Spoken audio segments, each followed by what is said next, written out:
Hello students. Today we are going to discuss next part of the endocrine system, parathyroid gland.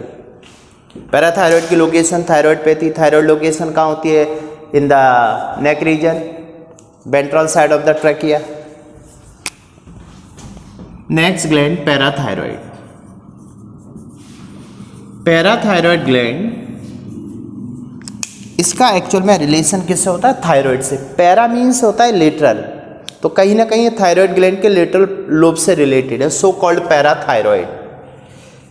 अब इस parathyroid में देखिए location कहाँ पर होगी. ये location of the parathyroid gland is the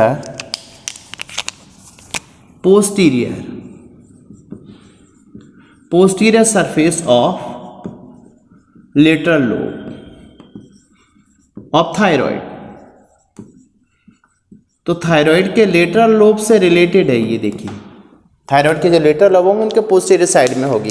for example यहाँ देखिए, जैसे मान लो ये थायराइड है, ये इस टाइप की ये ग्लैंड थायराइड है, थायराइड के लेटरल लोब है. ठीक है, this one is the thyroid. अब इस थायराइड में दोनों लेटरल लोब जो होते हैं, right and left lateral lobe, ये इसका पोस्टीरियर व्यू है. पोस्टीरियर व्यू में ट्रैकिया दिखेगा पूरा. ये ट्रैकिया है. यहां पर थायराइड नहीं दिखेगी क्योंकि ट्रैकिया आगे आ गया, थायराइड पोस्टीरियर साइड में चली गई. ये ट्रैकिया है और इसके अंदर ये ट्रैकियल रिंग होंगी, पोस्टीरियर साइड में एब्सेंट होंगी इस टाइप से. ये पोस्टीरियर व्यू दिख रहा है ट्रैकिया का. ठीक है, इस टाइप से समझ लीजिए. तो ये पोस्टीरियर व्यू है ट्रैकिया का, right. Lateral lobe of the thyroid दिख रहा है यहां पे. इन्हीं लेटरल लोब पर पैराथायरॉयड ग्लैंड, ये थायराइड है. ये पोस्टीरियर व्यू है. इस पोस्टीरियर व्यू में पैराथायरॉयड ग्लैंड है लेटरल लोब पर. ये तो लोकेशन इस पैराथायरॉयड की क्या है? थायराइड के लेटरल लोब के पोस्टीरियर सरफेस पर. ये पोस्टीरियर व्यू है.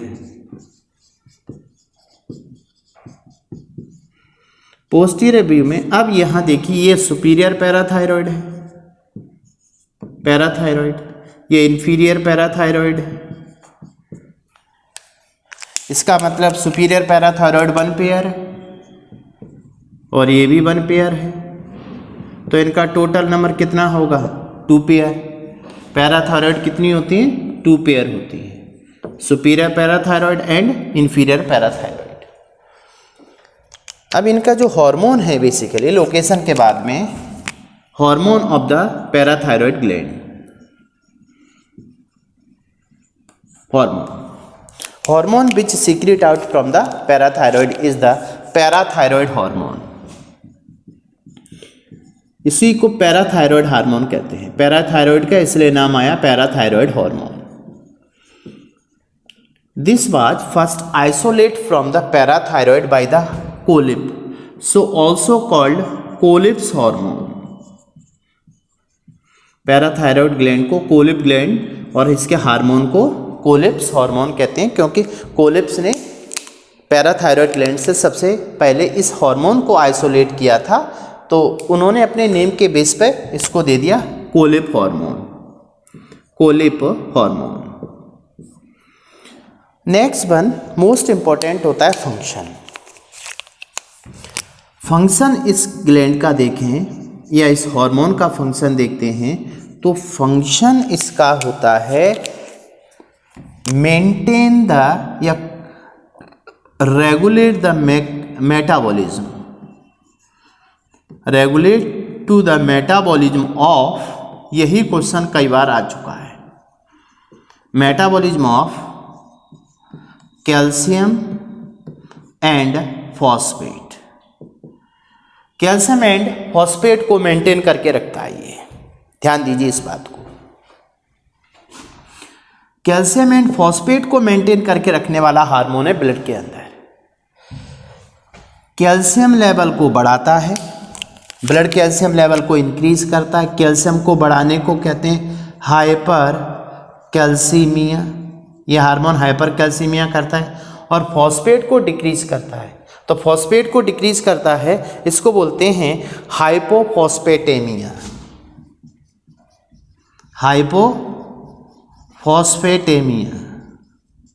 हाइपोफॉस्फेटेमिया करवाएगा, ब्लड के अंदर फॉस्फेट को तो कम करता है और कैल्शियम लेवल को बढ़ाता है।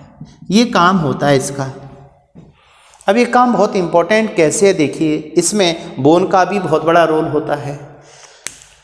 और ये हार्मोन पीटीएच हार्मोन पीटीएच, इसको शॉर्ट में पीटीएच कहते हैं, पैराथायरॉयड हार्मोन इज एंटागोनिस्टिक। ये एंटागोनिस्टिक है, अपोजिट है, एंटागोनिस्टिक ऑफ थायरोकैल्सिटोनिन।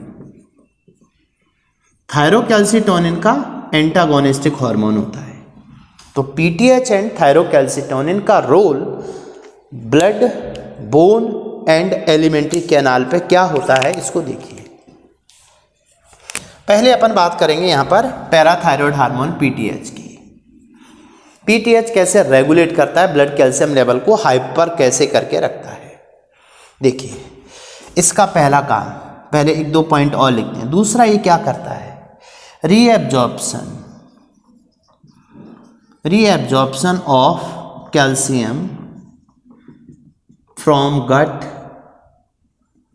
गट से रीएब्जॉर्ब करता है। इसके अलावा ये एक काम और करता है, रीएब्जॉर्प्शन कैल्शियम का, ऑफ कैल्शियम फ्रॉम किडनी या नेफ्रॉन कह सकते हैं। नेफ्रॉन में भी ये काम करता है कैल्शियम को एब्जॉर्ब करने का, तो ब्लड में कैल्शियम लेवल को बढ़ा के रखता है। एक बात। दूसरा इंपॉर्टेंट पॉइंट एक और आता है, most important point, PTH is similar to vitamin D. Vitamin D and PTH ये दोनों का फंक्शन सिमिलर होता है। सिमिलर का मतलब देखिए, ये भी absorption of calcium increased from, कहाँ से, फ्रॉम, पहला आएगा गट से इंक्रीज कराएगा। दूसरा नेफ्रॉन से भी इंक्रीज कराता है। और तीसरा फ्रॉम बोन से भी कैल्शियम को रीअब्जॉर्ब करता है, जिससे ब्लड में आता है। अब देखें यहाँ पे क्या क्या हो सकता है। देखिए मान लीजिए ये बोन है, यहाँ पर मान लो अपना कौन सा हार्मोन है, पीटीएच। ये पीटीएच का रोल देखते हैं पहले अपन। पीटीएच देखिए क्या कर रहा है। पीटीएच का पहला टारगेट ऑर्गन है बोन। तो बोन में ये क्या करता है, ये बोन के अंदर ब्लड से कैल्शियम को, बोन के अंदर जाकर के पीटीएच, ये बोन के अंदर सेल होती है ऑस्टियोक्लास्ट सेल एक्टिव। पीटीएच का काम है ऑस्टियोक्लास्ट सेल को एक्टिव करना। ऑस्टियोक्लास्ट सेल एक्टिव होगी तो इसके एक्टिव होने से ये कैल्शियम ब्लड में रीअब्जॉर्ब होगा। Calcium reabsorb from bone into blood. ये ब्लड है, ब्लड के अंदर आ गया कैल्शियम, बोन में से कैल्शियम ब्लड में आया, तो ऑफकोर्स ब्लड के अंदर कैल्शियम लेवल इंक्रीज हुआ। इंक्रीज कैसे हुआ होगा, ऑस्टियोक्लास्ट सेल का नेचर होता है फैगोसाइटिक सेल है ये, तो बोन को ब्रेक करती है। एक्सेस ऑफ बोन या बोन के अंदर जो एक्स्ट्रा मटेरियल है उसको फेगोसाइटोसिस करती है, जिससे कैल्शियम बोन में से किस में आता है, ब्लड के अंदर। तो ब्लड में कैल्शियम लेवल इंक्रीज हुआ। इंक्रीज होना हाइपर कैल्सीमिया, ब्लड में कैल्शियम का बढ़ना क्या कहलाता है, हाइपर कैल्सीमिया। दूसरा काम देखिए, पहला काम बोन पे हुआ, सेकेंड वर्क कहाँ करता है ये? गट पर। गट मीन्स एलिमेंट्री कैनाल। ये देखिए मान के चलें ये एलिमेंट्री कैनाल फॉर एग्जांपल ये चलो ये स्मॉल इंटेस्टाइन है और स्मॉल इंटेस्टाइन ये होती है डिओडेनम, जेजुनम और ilium.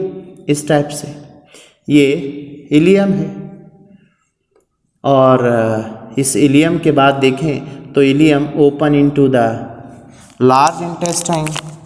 Large intestine is the caecum. Appendix ये कोलॉन होता है। This one is the colon, ये ट्रांसवर्स कोलॉन है और ये डिसेंडिंग कोलॉन है। ये रेक्टम, ये anal canal. This is the alimentary canal. Alimentary canal से एब्जॉर्ब करता है ये पीटीएच का काम। देखिए एलिमेंट्री कैनाल पे क्या है, एलिमेंट्री कैनाल से एब्जॉर्ब करता है कैल्शियम को इन ब्लड। देखिए पीटीएच का अगला फंक्शन एलिमेंट्री कैनाल है गट। तो गट में जो ileum, jejunum, duodenum, ileum small intestine होती है उससे कैल्शियम एब्जॉर्ब करके इसको ब्लड में इंक्रीज करता है। That is hyper calcaemia.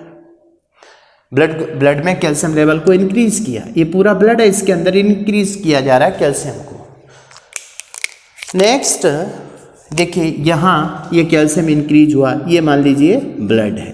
तो दोनों कंडीशन हो गई कि ब्लड के अंदर कैल्शियम को इंक्रीज किया गया।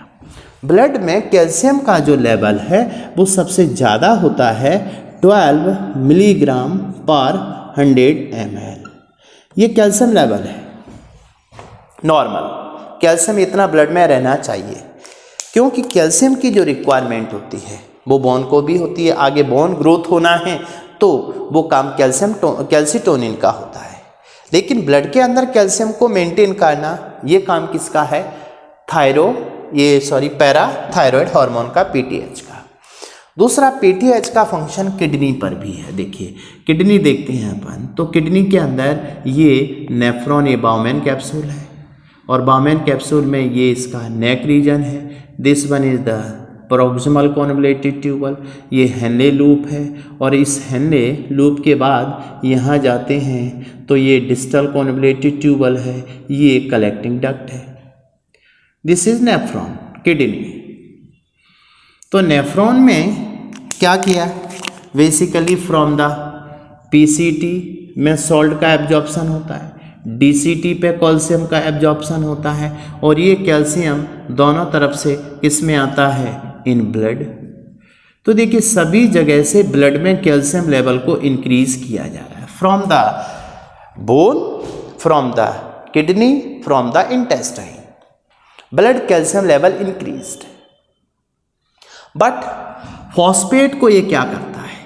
फॉस्फेट को ब्लड में डिक्रीज करता है। सभी जगह पर फॉस्फेट डिक्रीज होगा और कैल्शियम बढ़ेगा।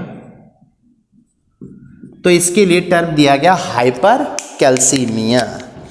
ये सबसे इंपॉर्टेंट फंक्शन होता है, सबसे इंपॉर्टेंट वर्क इसका ये है कि ये फंक्शन कराता है hyper calcaemia. Most important part है इसका। हाइपर कैल्सीमिया करा के रखता है ब्लड में। अब इसके जस्ट अपोजिट काम है थायरोकैल्सिटोनिन का। थायरोकैल्सिटोनिन देखिए क्या करता है। थायरोकैल्सिटोनिन का फंक्शन देखें सीटी का, तो अच्छा सीटी से पहले एक बात और देख लीजिए कि ये जो कैल्शियम है इतना क्यों जरूरी है ब्लड के अंदर? 12 मिलीग्राम इतना कैल्शियम क्यों जरूरी है? तो next function for calcium, for calcium का अदर फंक्शन देखिए। कैल्शियम रिक्वायर्ड, कैल्शियम की क्या रिक्वायरमेंट होती है? फॉर में पहला जो रिक्वायरमेंट है फॉर फर्टिलाइजेशन। फर्टिलाइजेशन के लिए इंपॉर्टेंट आयन कैल्शियम माना जाता है, क्योंकि ये होता है एसेंशियल फॉर कैपेसिटेशन। फर्टिलाइजेशन में इसका फंक्शन है फॉर कैपेसिटेशन। कैपेसिटेशन का मतलब होता है स्पर्म को एक्टिव बनाना फर्टिलाइजेशन के लिए। तो फॉर कैपेसिटेशन, एक कैपेसिटेशन के लिए ज़रूरी होता है। So it is required in fertilisation for the capacitation means activity of the sperm को बढ़ाना कैपेसिटेशन होता है, ये होता है when sperm passes from the female genital tract specially in uterus. तो एक्रोसोम पर जो इस रिसेप्टर होते हैं वो एक्टिव हो जाते हैं कैल्शियम की वजह से। पहला फंक्शन कैल्शियम का ये हुआ। Second function of the calcium is, और कहाँ का रिक्वायरमेंट होता है कैल्शियम की? दूसरी रिक्वायरमेंट होती है फॉर मसल कॉन्ट्रैक्शन।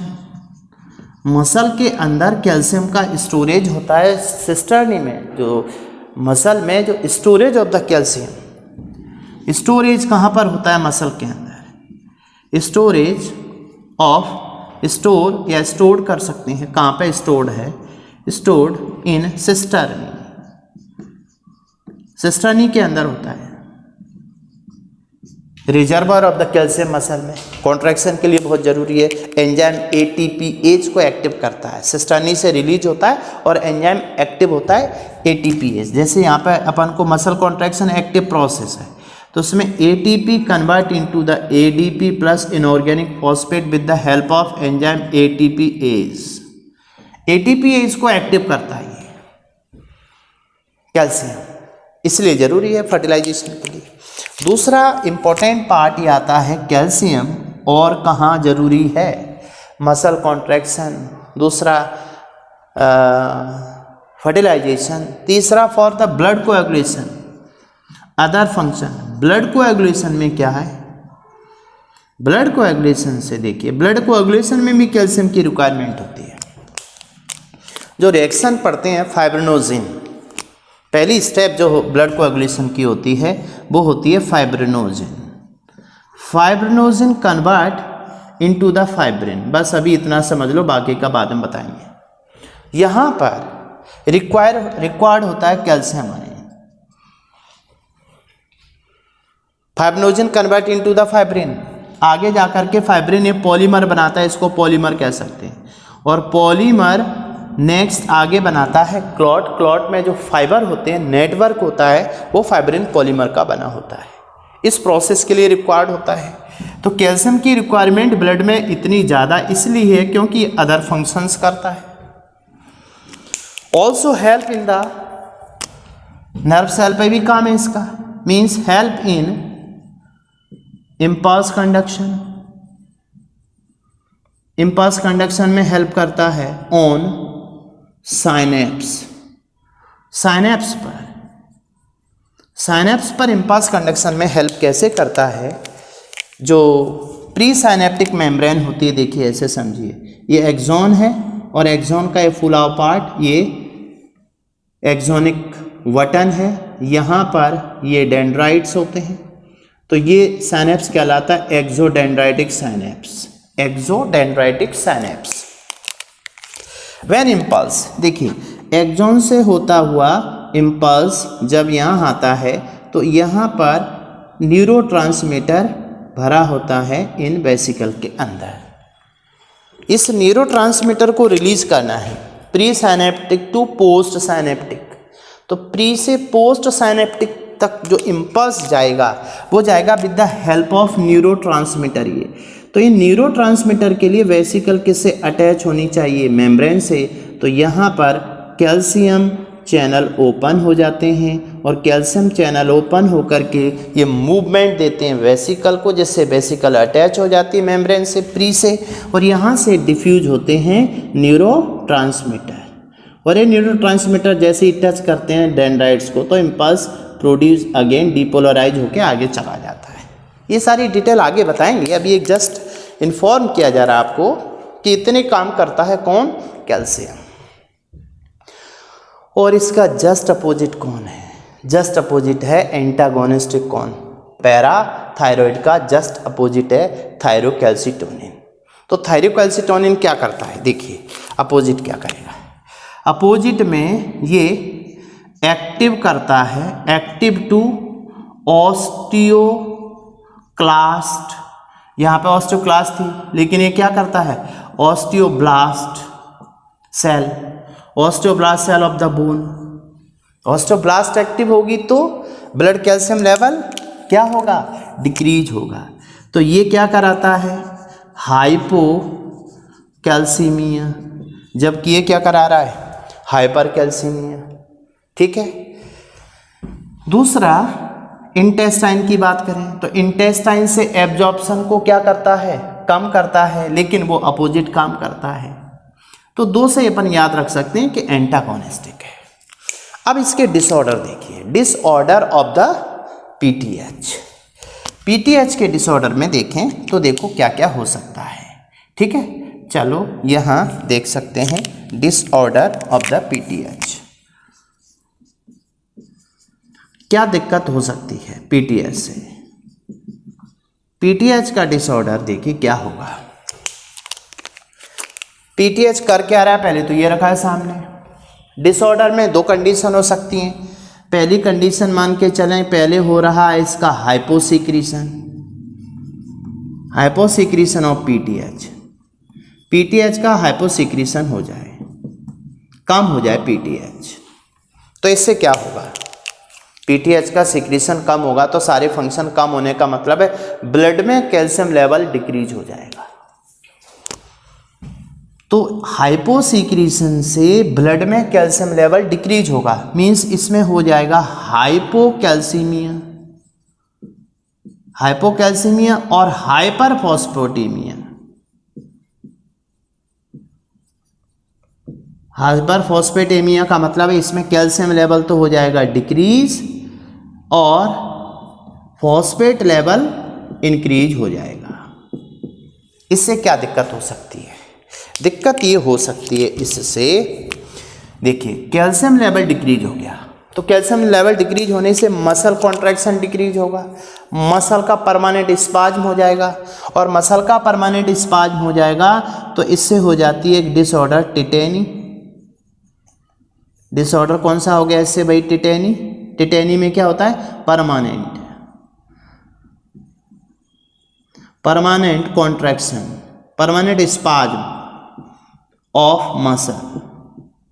मसल का इसमें परमानेंट स्पाज्म हो गया, स्पेशली वॉलंटरी मसल का, क्योंकि कैल्शियम वॉलंटरी मसल के अंदर ज़्यादा होता है। तो टिटेनी डिजीज याद रखिए हाइपोसिक्रीशन से। हाइपर सिक्रीशन हो गया तो क्या दिक्कत होगी, हाइपर सिक्रीशन से दिक्कत होगी कि ज़्यादा एब्जॉर्ब होगा। मान लीजिए हाइपर सिक्रीशन हो गया इसका पीटीएच का, सेकंड है हाइपर। हाइपर सिक्रीशन से दिक्कत ये आएगी इसमें ऑफ पीटीएच। देखिए क्या हो सकता है, हाइपर में बोन में से कैल्शियम ज़्यादा आएगा, इंटेस्टाइन में से ज़्यादा एब्जॉर्ब होगा, कुल मिला के ब्लड में बहुत ज़्यादा कैल्शियम बढ़ जाएगा। कैल्शियम जब ज़्यादा बढ़ेगा तो इससे वो एक्सक्रीट होगा यूरिन के साथ किडनी के थ्रू, तो वहाँ किडनी स्टोन हो सकता है, रीनल स्टोन हो सकता है। हाइपरकैल्सीमिया का पहला सिम्टम ये है कि इससे रीनल स्टोन हो जाएगा, किडनी में स्टोन हो सकते हैं।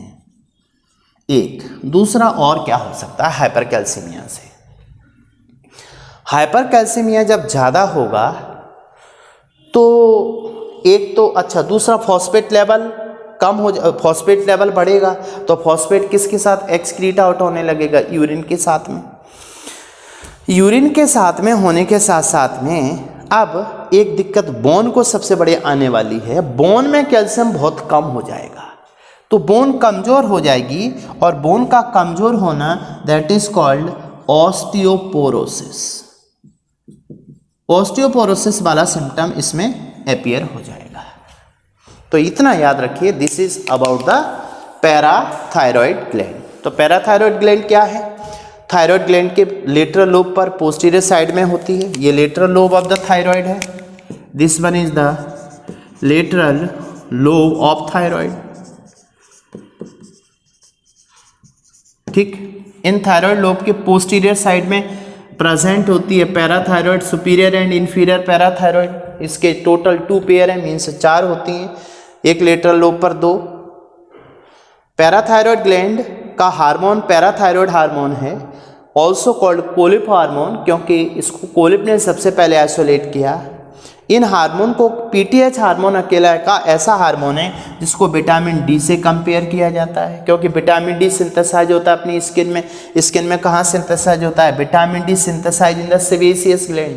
7 hydroxy cholesterol convert into the cholecalciferol. देखिए अपन यहाँ विटामिन डी का रिलेशन क्या है, जैसे सनलाइट है तो सनलाइट जब अपनी स्किन पे पड़ती है तो स्किन के अंदर 7 हाइड्रोक्सी कोलेस्ट्रॉल, ये एक्चुअल में सीबम है, दिस इज द सीबम, ये केमिकल है प्रेजेंट इन, कहाँ पर है ये केमिकल प्रेजेंट होता है? इन द सेबेसियस ग्लैंड। जब लाइट पड़ती है तो कन्वर्ट होता है Ergo calciferol. Ergo calciferol is the vitamin D. तो देखिए सनलाइट, सनबाथ का क्या रिलेशन है? सनलाइट पड़ी कहाँ पर? स्किन पर, और स्किन के अंदर कौन सी ग्लैंड है? Sebaceous gland. सेबेसियस ग्लैंड है, सेबेसियस ग्लैंड के अंदर कौन सा केमिकल प्रेजेंट है? 7 हाइड्रोक्सी कोलेस्ट्रॉल। 7 हाइड्रोक्सी कोलेस्ट्रॉल इसी को बोलते हैं सीबम। तो ये सीबम जो ऑयल लाइक सब्सटेंस है, this convert into the ergocalciferol vitamin D. तो विटामिन डी का सिंथेसिस स्किन में हो रहा है एक्सेप्ट ओनली विटामिन डी, बाकी विटामिन को फूड के साथ लेना पड़ता है। तो vitamin D synthesise in the human skin and PTH also synthesise in the human body. तो दोनों का सिंथेसिस बॉडी में हो रहा है, दोनों का टारगेट ऑर्गन सेम है। देखिए ये कैल्शियम लेवल को बढ़ाने का काम पीटीएच करता है, तो दूसरी तरफ ब्लड में कैल्शियम लेवल को बढ़ाने का काम ये भी करता है। कैल्शियम लेवल को बढ़ाने का काम विटामिन डी भी करता है। ये विटामिन डी है, विटामिन डी भी का फंक्शन पीटीएच के फंक्शन के जैसा है। So vitamin D compare with the hormone PTH, right? PTH maintain the calcium level in the blood. Calcium metabolism और फॉस्फेट मेटाबॉलिज्म को मेंटेन करने वाला हार्मोन होता है, और इसका टारगेट ऑर्गन बोन होता है, किडनी होता है, इंटेस्टाइन होता है। सभी जगह से ये ब्लड में कैल्शियम लेवल को बढ़ाता है, हाइपरकैल्सीमिया करता है। इसलिए क्योंकि अदर बॉडी के जो फंक्शंस होते हैं वो कंट्रोल्ड होते हैं बाय द कैल्शियम, इसलिए calcium, only calcium is the ion which is most evident ion. ये बॉडी में पूछा जाता है, most evident ion of the body is equal to कौन है? ये है कैल्शियम आयन। ये भी नीट में आया हुआ क्वेश्चन है। Most evident ion of the body is the calcium. देखिए उसका लेवल कितना है? 12 मिलीग्राम पर 100 ml, क्योंकि बोन के साथ साथ उसे अदर पार्ट को भी मेंटेन करके रखना है। बोन पे 2 हार्मोन काम करते हैं, एक तरफ पीटीएच काम करता है, दूसरी तरफ थायरोकैल्सिटोनिन करता है। तो bone is the highly metabolic active tissue, क्योंकि बोन में कैल्शियम फिक्स होना चाहिए। कैल्शियम का जो लेवल है इस बोन के अंदर, कैल्शियम कंसंट्रेट देखते हैं तो 90% कैल्शियम बोन में होता है। ब्लड के अंदर टोटल का 1% होता है, ओनली 1% कैल्शियम होता है। तो इसको मेंटेन रखना 2 हार्मोन का काम होता है, एक पीटीएच और इसके जस्ट एंटागोनिस्ट एक थायरोकैल्सिटोनिन। यदि इसका हाइपर सीक्रेशन हो जाए तो रीनल स्टोन, ऑस्टियोपोरोसिस होने लगती है। हाइपोसीक्रेशन में कैल्शियम लेवल डिक्रीज हो जाता है, जिससे मसल कॉन्ट्रैक्शन अफेक्टेड होता है, that is called tetany. This is total information about the PTH. Okay.